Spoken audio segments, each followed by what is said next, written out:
Ja, hallo zusammen, ich bin der Tobias. Und ich bin die Anna. Ja, und wir zwei sind heute zusammen bei Ehrwald unterwegs. Heute geht es auf eine Tour, die uns zum Drachensee führen wird. Den könnt ihr hier hinter uns schon sehen. Ja, wir wollen über den Hohen Gang aufsteigen, also ein kleines bisschen anspruchsvoller diesmal. Und bevor wir zum Drachensee kommen, kommen wir noch am Sebensee vorbei. Genau. Und hier ist dann auch der höchste Punkt unserer Tour, sprich Drachensee, beziehungsweise hinter der Kamera die Coburger Hütte. Ja, und von hier aus geht es dann über den Normalweg in einem Bogen wieder runter nach Ehrwald. Ja, und dann würde ich sagen, wenn ihr wissen wollt, wie wir hier hochgekommen sind und wie es von hier dann auch wieder runter geht. Dann kommt mit und wir schauen es uns gemeinsam an.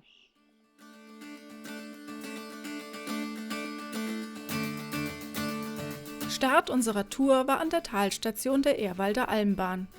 Keine Angst, es ging nicht in die Gondel, sondern unter dieser hindurch und auf kurzem Weg in Richtung des Hohen Gangs.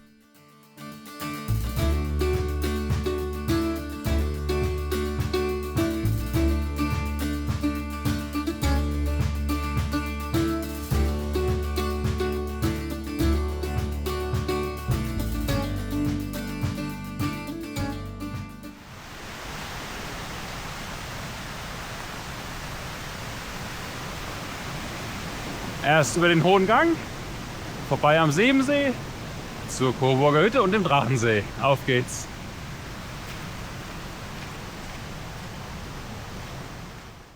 Bereits vor Erreichen des Einstiegs in den Hohen Gang waren wir schon so aufgewärmt, dass wir es nicht mehr länger in der Regenkluft aushielten. Zudem hatte der morgendliche Regen zwischenzeitlich aufgehört.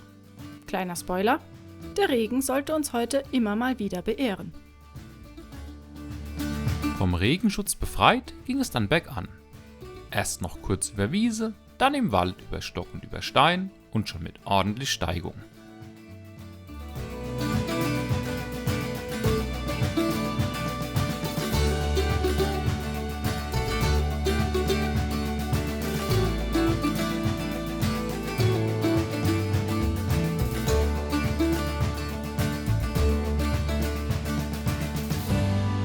Je höher wir kamen, desto anspruchsvoller wurde der Anstieg. Es ging über loses Geröll und auch die Hände kamen hier und da zum Einsatz.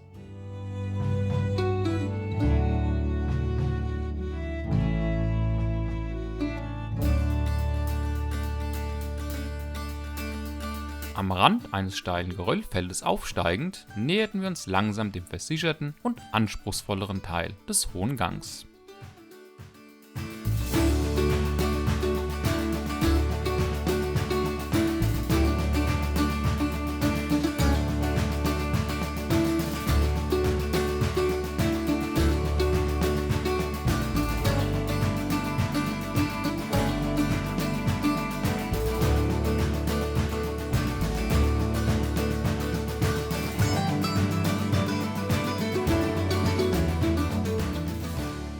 Ja, die ersten Höhenmeter sind geschafft. Der Schweiß läuft in Strömen. Naja, es geht.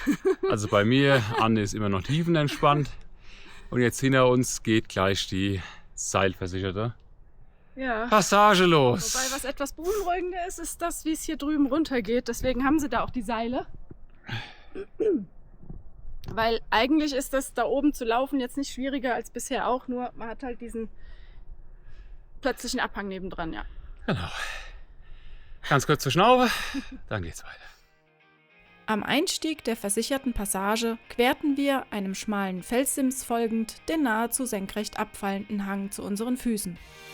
Ganz schön viel Adrenalin. Irgendwie sieht Tobi bei diesem Abschnitt nicht wirklich glücklich aus. Kein Wunder, muss man hier zu 100% sicher sein, den Halt weder an den Füßen noch an den Händen zu verlieren. Kommentar dazu? Außerhalb meiner Komfortzone.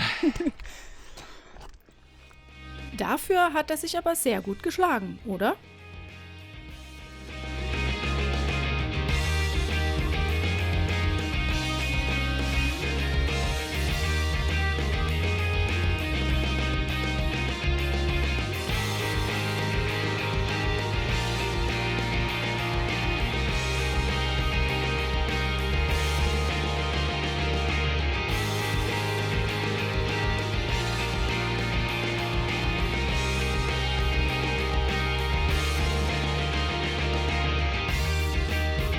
Während wir immer weiter den Steig hinaufkraxelten, wurde hinter uns die Aussicht immer besser.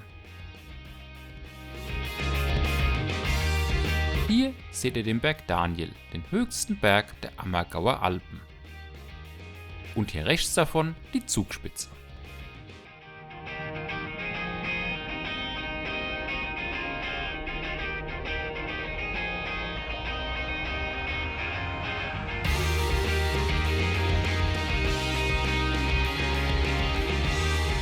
Auch wenn wir uns sehr auf den Weg vor uns konzentrieren mussten, fanden wir doch trotzdem immer wieder kurze Gelegenheit, um die wirklich fabelhafte Kulisse zu genießen.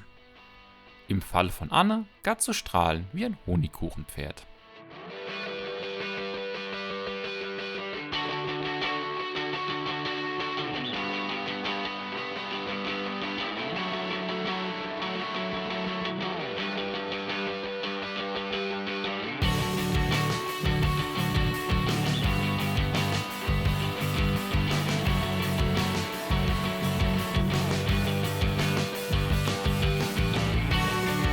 Das hier sieht bei Tobi irgendwie ziemlich steif aus.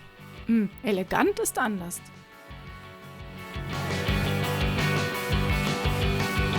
Aber geschafft ist geschafft. Und weiter geht's.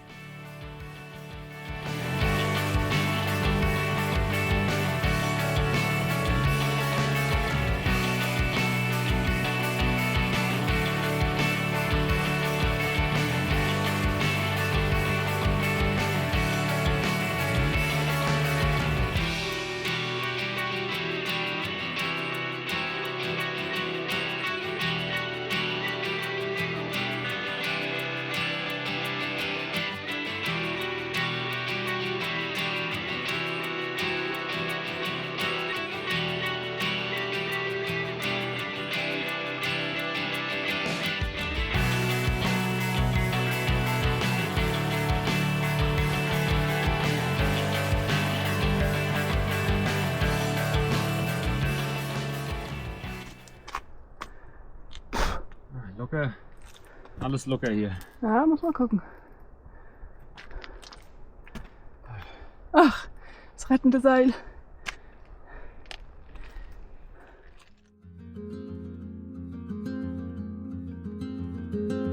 Pünktlich zum Ende des versicherten Steigs fing es auch wieder an zu regnen. Wenn das mal kein gutes Timing von uns war.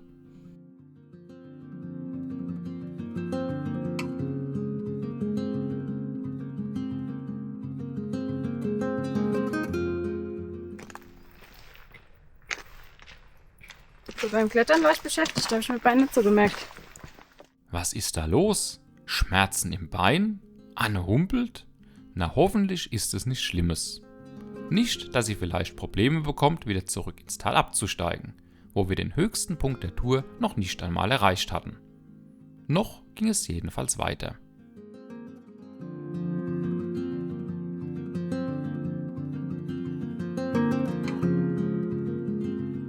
Auch bei Regen und Nebel bot der Sebensee, eingeschlossen von schroffen Gipfeln, mit seiner schönen Farbe und den friedlichen Enden eine bildromantische Kulisse. Am Seeufer entlang konnten wir kurz verschnaufen, bevor es an den letzten Aufstieg zur Coburger Hütte ging.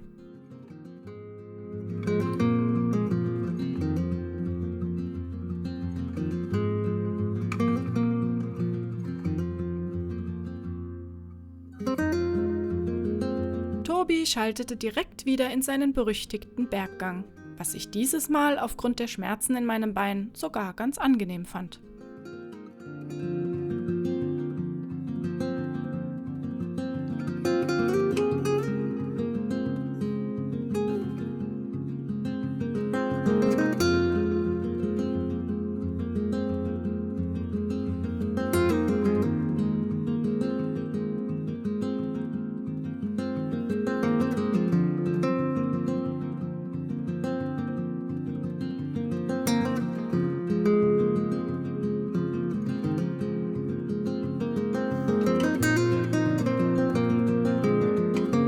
Schlussendlich erreichten wir aber beide die Coburger Hütte und vor der Besichtigung des Drachensees gab es erstmal ein kleines Päuschen zur Stärkung und zum Aufwärmen.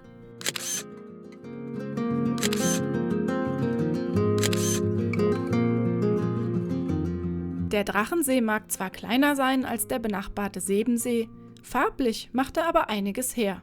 Und das selbst bei diesem bescheidenen Wetter. Wie der erst strahlen muss bei Sonnenschein.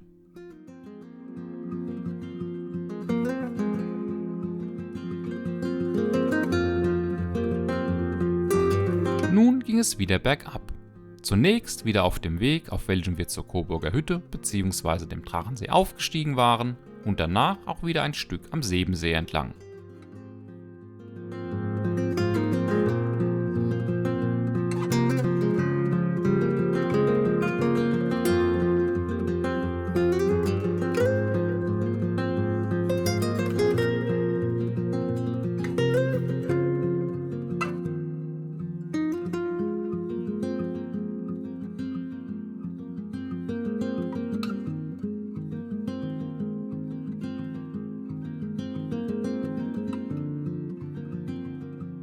Derweil wurde Anne auch immer langsamer und das Humpeln immer auffälliger, trotz eingenommener Schmerztablette. Und es waren noch einige Kilometer zu gehen.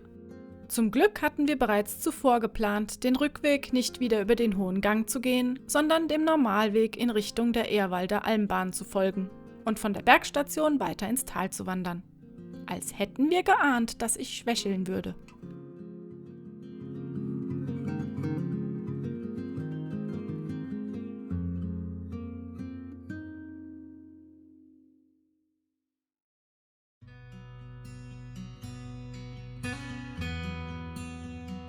Hier hatte Anne die Qual der Wahl. Breiter und beinschonender Weg oder schmal und schön. Irgendwie war mir das Ergebnis der Wahl klar. Glücklicherweise war der Abschnitt aber nicht allzu schwer und definitiv ansprechender zu laufen als der breite Parallelweg. Außerdem fing so langsam die Schmerztablette an zu wirken.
So entschieden wir uns noch für einen kleinen Abstecher zum Igelsee, wobei See hier sehr hoch gegriffen ist. Dort hinten, die etwas größere Pfütze, das ist der See. Gerüchteweise hat er zu anderen Jahreszeiten aber Meerwasser. Nun machten wir uns aber endgültig auf den Rückweg zur Ehrwalder Almbahn. Und es kam natürlich, wie es kommen musste. Es begann erneut zu regnen. Also wieder ab in die Regenklamotten.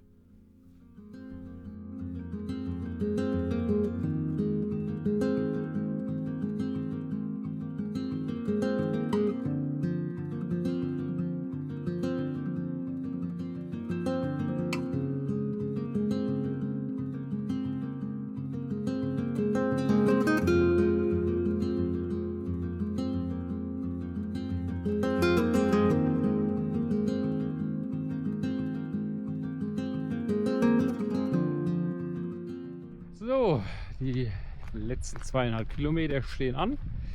Bin jetzt hier auch alleine unterwegs. Habe die Anne gerade eben mal hier neben in die Gondel reingepackt für die letzte Abfahrt. Die hat Probleme mit dem Bein. Das wird jetzt auch immer schlechter, trotz Schmerztablette. Und ja, ich mache jetzt die letzten 200 Kilometer trotz des schönen einsetzenden Regens jetzt wieder runter bis zum Parkplatz. So ist das mit Anne. Langsam machen ist nicht so ihr Ding und man muss sie dazu überreden. Verpasst hat sie auf dem Abstieg allerdings nicht allzu viel. Es ging quasi geradezu auf breitem Weg bergab, bei Regen.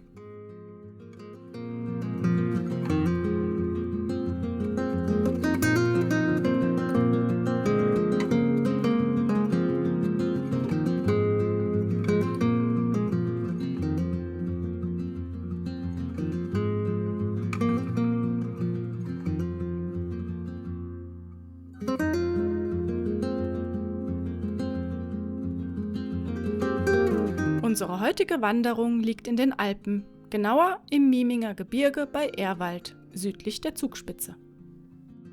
Start der Tour ist an der Talstation der Almbahn Ehrwald. Von dort geht es über den Hohen Gang und vorbei am Sebensee bis zum Drachensee bzw. der Coburger Hütte. Der Abstieg verläuft vorbei am Sebensee und der Sebenalm in einem Bogen zum Igelsee und weiter zu Berg und dann zur Talstation der Ehrwalder Almbahn.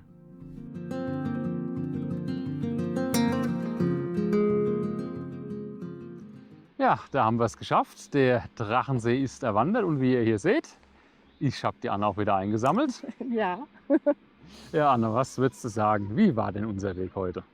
Ja, also dafür, dass wir ja eigentlich auf die Zugspitze wollten, war dann aber doch jetzt unsere Wegwahl ziemlich gut, muss ich sagen. Also der Wegabschnitt gerade über den Hohen Gang, der war sogar noch anspruchsvoller als das Stückchen zur Zugspitze hoch, weil das haben wir ja schon gemacht. Ja. War halt wirklich ein ausgesetzter, versicherter Steig. War eine Erfahrung für uns, oder? Ja, hier und da dachte ich mir, ach, bräuchte ich jetzt so nicht unbedingt die eine oder andere Stelle. Aber so insgesamt war es schon relativ geil, da mal Vor allem auch die Fotos zu machen. Aussichten, die man halt von da hat, weil es einfach so abschüssig ist und dann guckt man mal über die Kante weg. Also ist toll. Ja, ansonsten beim Aufstieg auch immer wieder schöne Blicke auf die Zugspitze rüber. Die war jetzt den ganzen Tag in Wolken gehüllt, also zumindest so der Gipfelbereich. Ja, hat immer wieder unsere Wahl bestätigt, dass Ja. das gut war heute Die nicht. Seen waren dann auch top, fand ich. Also trotz schlechtem Wetter, trotz Regen, trotz Wolken. Na, wir hatten ja heute alles dabei, Regen, Sonne, beides zusammen. Ja. Also war sehr, sehr schön. Einkehr Coburger Hütte war auch okay. Ja, das ist gemütlich da oben, Der schön warm. Apfelstrudel war zwar kalt, aber lecker. Die Suppe war super. Ja, und dann der Abstieg über den Normalweg. Dann in Teilen habt ihr mal den einen oder anderen breit geschotterten Weg, dann aber doch ganz viel schmalen Pfad. Ja, und den letzten Abstieg dann ab der Gondel runter, wo ja dann die Anne mit dem Lift gefahren ist, mit der Gondel gefahren ist. Ich sag's mal so, sie hat die bessere Wahl getroffen. Es geht dann nur noch geteert und geschottert runter. Das einzig Gute ist, man hat noch mal wirklich schöne Blicke hier hinten auf die Wand, wo man vorher aufgestiegen ist und auf den Wasserfall, der da runterkommt. Von dem hat man nämlich sonst auf der Tour auch leider nichts gehabt. Ja, ich muss noch mal kurz einhaken, wo du meintest, dass wir auch ein paar schmalere Pfade hatten nach der Coburger Hütte. Wir sind ja dann noch an diesem Igelsee, der ja eigentlich noch See sein sollte, aber eigentlich eher eine kleinere Pfütze noch war, in die Richtung gelaufen. Und die Wege da oben sind einfach, auch wenn sie einfach zu gehen sind, weil sie wirklich ja, ein bisschen breitere Pfade eigentlich darstellen, total schön da oben zu laufen. Man kann rechts und links ein bisschen gucken. Es ist halt alpin rundrum, aber trotzdem einfach zu gehen. Kann ich verstehen, dass die Leute hier mit der Gondel hochfahren zum Teil und dann einfach da oben ein bisschen spazieren gehen und dann wieder runterfahren. Also dieser Normalweg, der war auch entsprechend frequentiert, war also einiges los gewesen. Gut, ich würde sagen, für dieses Mal haben wir es wieder. Wir werden uns jetzt erstmal ein bisschen trockenlegen gehen und ja, dann würde ich sagen, schön, dass ihr dabei wart. Ja, euch wie immer viel Spaß beim Wandern. Und dann sehen wir uns beim nächsten Mal wieder.